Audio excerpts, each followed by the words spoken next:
YCP fire brand రోజా ప్రస్తుతం చాలా silent మోడ్లో ఉన్నారు. 2024 ఎన్నికల ఫలితాలతో రోజాకు జ్ఞానోదయమైనట్టుంది. మాట్లాడకపోతే బ్యాడ్ అయిపోతాం అన్నట్టుగా సౌండ్ పెంచిన రోజా ఉన్నట్టుండి మ్యూట్లోకి వెళ్లిపోయారు. రాజకీయంగా లైఫ్ ఇచ్చిన టీడీపీ అధినేతను అనకూడని మాటలు ఎన్నో అన్నారు. చివరికి జనసేన అధినేతను సైతం అసెంబ్లీ గేటు కూడా తాకలేవు అంటూ రెచ్చిపోయారు. బీజేపీపై కూడా విరుచుకుపడిన సందర్భాలు ఎన్నో ఉన్నాయి. మరో 30 ఏళ్లు జగనే సీఎంగా ఉంటారనే నమ్మకంతో ఎక్కువగానే నోటికి పని చెప్పారు. నోరే నా ఆయుధం అన్నట్టుగా రెచ్చిపోయి మాట్లాడారు రోజా. అయితే ఎన్నికల ఫలితాలు వచ్చినప్పటి నుంచి రాజకీయాల్లో యాక్టివ్గా లేరు రోజా. మీడియా ముందుకు రావట్లేదు. సందర్భం సమయం చూసుకొని వచ్చి కాంట్రవర్సీలు లేకుండా మాట్లాడి సైడైపోతున్నారు. ఫైర్ బ్రాండ్ లాంటి రోజా ఒక్కసారిగా కూలైపోవటానికి కారణం ఆమెను లోకేష్ భయం వెంటాడుతుంది అనే టాక్ వినిపిస్తోంది. టీడీపీ దూకుడుని చూసి రోజా సైలెన్స్ ఈజ్ సో బెటర్ అనే పాలసీ ఫాలో అవుతున్నారని అనేవారు ఉన్నారు. ఇంతకీ రోజాకు అంతగా ఏం భయం పట్టుకుంది? లోకేష్ రెడ్ బుక్ ఎఫెక్టా లేక ఆడుదాం ఆంధ్ర దోపిడీ ఎఫెక్టా? టీడీపీ ప్రభుత్వం వచ్చిన తర్వాత గత ప్రభుత్వంలో అనుచితంగా ప్రవర్తించి సోషల్ మీడియాలో మేమే తోపులం అన్నట్టు ప్రవర్తించిన అందరినీ అరెస్ట్ చేసుకుంటూ వస్తోంది. ఇప్పటికీ ఈ అరెస్టుల లిస్టులో బోరుగడ్డ, పోసాని, వల్లభనేని వంశీలు అరెస్టయ్యారు. నెక్స్ట్ జైలుకు వెళ్లే లిస్టులో పెద్దిరెడ్డి, కొడాలి, పేర్ని, అంబటి, ఆర్కే రోజా పేర్లు ఉన్నట్టు ప్రచారం జోరుగా సాగుతుంది. ఈ లిస్టులో ఉన్న పేర్ని నానికి ఆల్రెడీ ఉచ్చుబీసింది.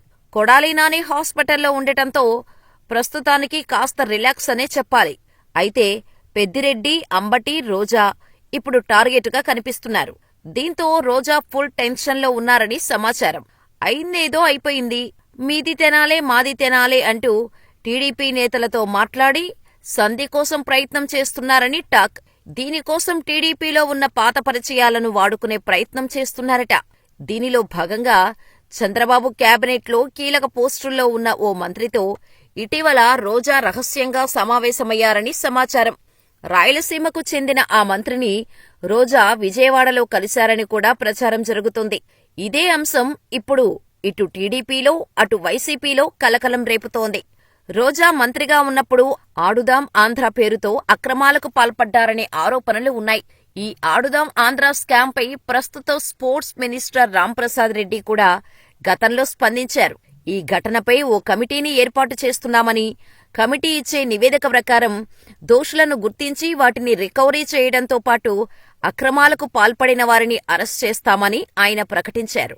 అయితే ఇప్పుడు ఆడుదాం ఆంధ్ర స్కామ్కు సంబంధించి పక్కా ఆధారాలు ఉన్నాయని, రేపో మాపో ఆర్కే రోజా అరెస్ట్ అంటూ ప్రచారం జరిగింది. ఈ కారణంగానే ఓ మంత్రితో రోజా సీక్రెట్ మీటింగ్ జరిపినట్టు తెలుస్తోంది. రోజా ఏ ఎండకో ఆ గొడుగు పడుతుందని, ఇప్పుడు విచారణ నుంచి తప్పించుకోవడానికే ఓ మంత్రితో లాబియింగ్ చేస్తుందని టాక్ ఉంది. అయితే రోజాతో మీటింగ్ కారణంగానే రోజాను కలిసిన మంత్రి చిక్కుల్లో పడినట్టు తెలుస్తోంది. లోకేష్ రెడ్ బుక్ టాప్ లిస్టులో ఉన్న రోజాను ఆ మంత్రి ఎందుకు కలిశారంటూ టీడీపీ శ్రేణులు ఆగ్రహం వ్యక్తం చేస్తున్నాయట. అధికారంలో ఉన్నప్పుడు చంద్రబాబు, లోకేష్, పవన్లపై రోజా చేసిన కామెంట్స్ గుర్తులేవా? అప్పుడే మర్చిపోయారా? ఆమెతో భేటీ కావాల్సిన అవసరమేముంది అంటూ టీడీపీ వారు మంత్రిపై మండిపడుతున్నారట. అంతేకాదు, ఈ మీటింగ్ గురించి చంద్రబాబు వరకు వెళ్లటంతో ఆయన కూడా సీరియస్గా ఉన్నట్టు ప్రచారం జరుగుతుంది.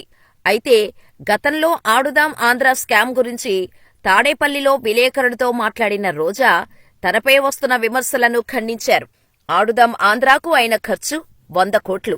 అయితే స్కామ్ కూడా 100 కోట్లు జరుగుతుందా అంటూ ఎద్దేవా చేశారు. స్కామ్ అంటే ఇలా కూడా చేస్తారా అని ప్రశ్నించారు. టెండర్లు కూడా తమ క్రీడాశాఖ నిర్వహించలేదని, అలాంటిది తాను, బైరెడ్డి సిద్ధార్థరెడ్డి అవినీతికి పాల్పడ్డామనటం హాస్యాస్పదంగా ఉందన్నారు. ఎన్నికల ఫలితాలు వెల్లడైన తర్వాత వైసీపీ శ్రేణులపై దాడులు చేస్తున్నారని, ఇది సరికాదని, దాడులు ఆపి ప్రజలకు ఇచ్చిన హామీలను అమలు చేయటంపై ప్రభుత్వం దృష్టి పెట్టాలని కౌంటర్ ఇచ్చింది రోజా. అయితే ప్రస్తుత పరిస్థితులు చూసిన రోజా భయంతో టీడీపీ నాయకులను కలిసేందుకు ప్రయత్నిస్తున్నట్టు తెలుస్తోంది. పదవిలో ఉన్నంతకాలం టీడీపీలో చంద్రబాబును, లోకేష్ను, జనసేన అధినేత పవన్ను ఇష్టం వచ్చినట్టు తిట్టిన రోజా ఇప్పుడు కేసుల నుంచి ఎలాగైనా బయటపడాలని గట్టిగా ఫిక్స్ అయినట్టు తెలుస్తోంది.